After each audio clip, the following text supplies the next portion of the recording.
Yeah.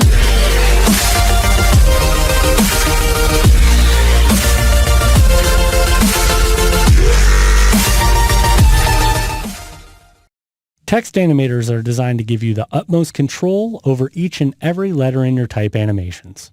And when you combine them with some of the other traditional animation techniques found inside of After Effects, you can really make your text do pretty much anything you could imagine. For our project today, we'll focus on just making adjustments to layer 1. Now for our project today, we'll focus on making text adjustments just to layer 1. So select layer 1 and let's go ahead and enable solo. Now, just so I can see things more clearly, I'm going to change the magnification of my comp up to 100%. I'm going to press the space bar and just reposition the text so it's in the middle of my comp panel. Now, text animators take up a fair amount of your timeline, so go ahead and click and drag on the top of the timeline just to give ourselves a little bit more space. And again, I'll use the space bar to grab my hand tool and reposition my text. Now, let's explore type animators. Open up the options for layer 1. And as you can see, we have transform and text. The transform options are the exact same options that we would have on any other layer inside of After Effects. But with text layers, it allows you another layer of control. We could animate text using our text animators and then still animate the layer that that text resides on using the transform functions. Now let's collapse transform. If you want to focus on creating animations with your text, slide down your timeline towards the right and you'll see this word animate with a circular arrow button pointing to the right. This button will always be there regardless of whether or not you have your modes selected or your switches. So I'm going to toggle my switches and modes back to my switches section. Now click on the arrow next to the word animate. For our example today, we're going to choose scale, but I want you to check out all the different parameters that we could go ahead and animate. We could even change the color of the fill or the stroke. Now let's choose scale and notice we have an animator that's been loaded into the timeline, a range selector, and then a scale parameter. Now let's change this scale down to about 20%. Notice each individual letter has now scaled down around that value. So if we open up our range selector, we have a start value and an end value. So if we click and drag to the left on our end value, we are selecting less or fewer letters in our type layer. See this little line with the arrow to the right of it? If you click on that and drag, it'll give you direct control of your selection process within your composition panel. Notice I could do the same thing here to the left of the letter D. As I drag, I'm changing my start value. Let's go ahead and make our end value a little further down the timeline. I'll leave it set around 44%. Let's go to the advanced options. In here, we could change the units from percentage to index. Now, since we switched to index, I want to draw your attention to the range selector. Notice the start and end values have changed.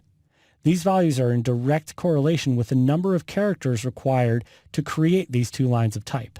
So there are 24 characters, so let's go ahead and change our end parameter to 24.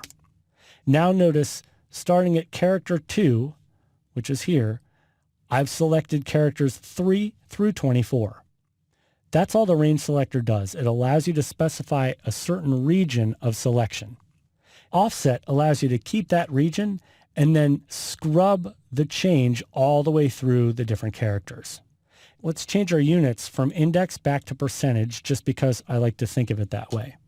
Now I'm going to change my start percentage to 0 and my offset to 0 because I want to make sure I have all of the text layers selected. The next option below is based on. So we've been adjusting characters up to this point. If we changed it to lines, then we would be making changes based on the number of lines. So if I click and drag to adjust my end percentage, notice the second I pass 50%, it's going to start affecting my first layer. Once I pass 50%, it'll start selecting my second layer. It works the same way if we were working in index, it would just use a value of 2 because I have 2 text lines. Again, back to the percentage, I want to focus on mode.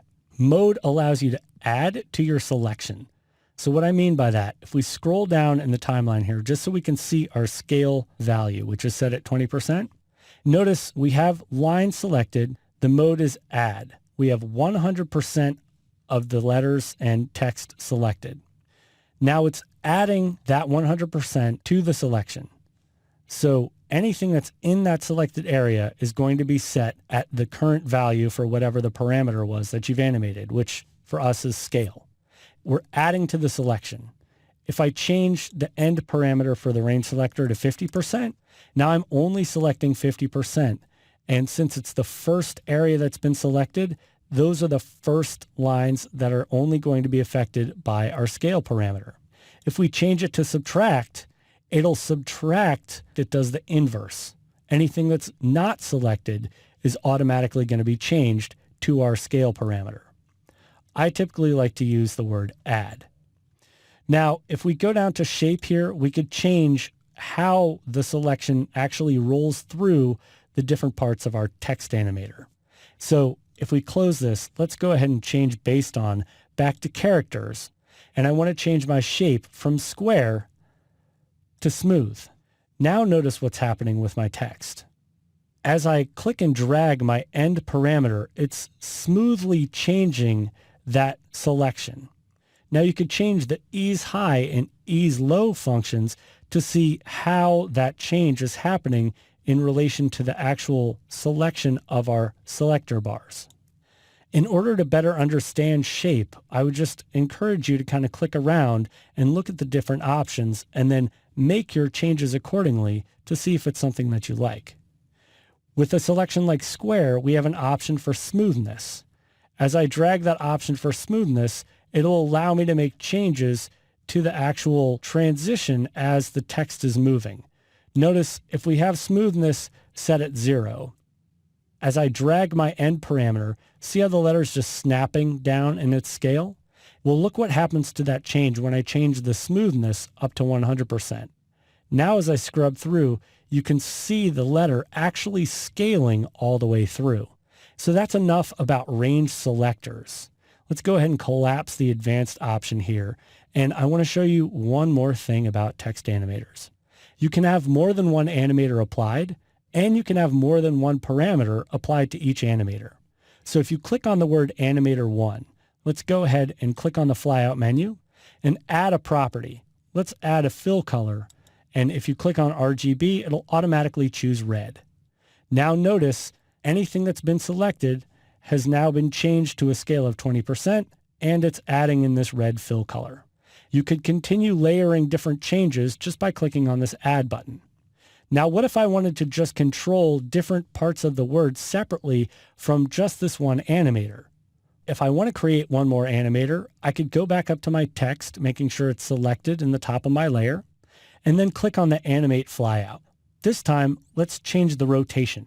With rotation set up, notice we have a second animator. We could go ahead and rename that by clicking on the name, and I'll call this rotate. Now with rotate set up, I'll change the parameter for rotate and rotate it to about 49 degrees. Now we have our own options for a range selector. So let's go ahead and click and drag on the beginning of that and only have it start rotating, towards the end of our other selection.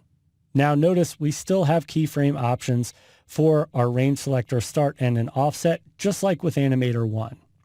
So when it comes to animating text, even though all the text resides on one layer, if you want to have individual control over each individual character, you definitely want to make sure that you enable and utilize your text animators.